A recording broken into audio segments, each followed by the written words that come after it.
ربنا آتنا في الدنيا حسنة بسم اللہ الرحمن الرحیم وَإِذَا تُتْلَى عَلَيْهِمْ آيَاتُنَا بَيِّنَاتٍ قَالَ الَّذِينَ لَا يَرْجُونَ لِقَاءَنَا ائْتِ بِقُرْآنٍ غَيْرِ هَٰذَا أَوْ بَدِّلْهُ قُلْ مَا يَكُونُ لِي أَنْ أُبَدِّلَهُ مِنْ تِلْقَاءِ نَفْسِي إِنْ أَتَّبِعُ إِلَّا مَا يُوحَىٰ إِلَّا إِنِّي أَخَافُ إِنْ عَصَيْتُ رَبِّي عَذَابَ يَوْمٍ عَظِيمٍ۔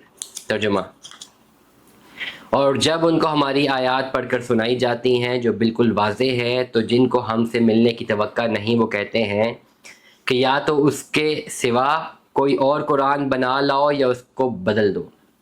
کہہ دو کہ مجھے یہ اختیار نہیں کہ میں اس کو اپنی طرف سے بدل دوں، میں تو اسی کا تابع ہوں جو میری طرف وحی کے ذریعے سے آتا ہے۔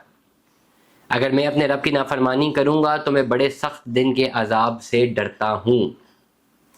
آپ کہہ دیجئے کہ اگر اللہ چاہتا تو میں نہ تو تم کو پڑھ کر سناتا اور نہ ہی وہ تم کو اس سے واقف کرتا، کیونکہ میں اس سے پہلے بھی تم میں ایک حصہ عمر تک رہا ہوں، پھر کیا تم نہیں سمجھتے؟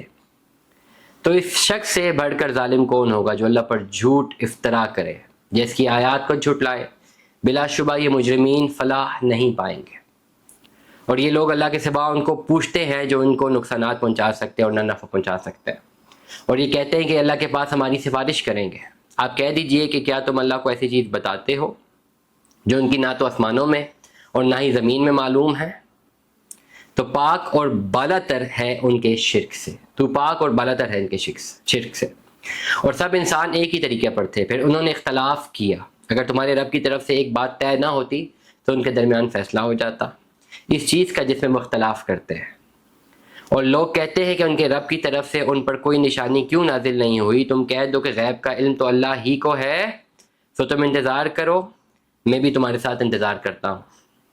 اور جب ہم اپنی رحمت کا مزہ لوگوں کو چکھاتے ہیں، اس تکلیف کے بعد جو ان کو پہنچی تو وہ ہماری آیات میں ہیلے کرنے لگتے ہیں۔ آپ فرما دیجیے کہ اللہ جن ان ہیلوں کو سزا دینے والا ہے، بے شک ہمارے فرشتے تمہارے ہیلے لکھتے ہیں جو تم کرتے ہو۔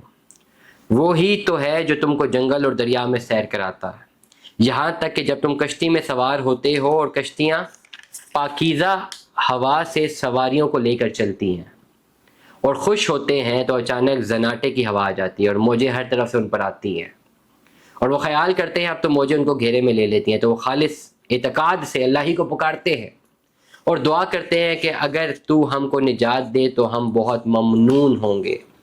صدق اللہ العظیم۔ اللہ تعالیٰ ہمیں اس پر عمل کرنے کی توفیق عطا فرمائے۔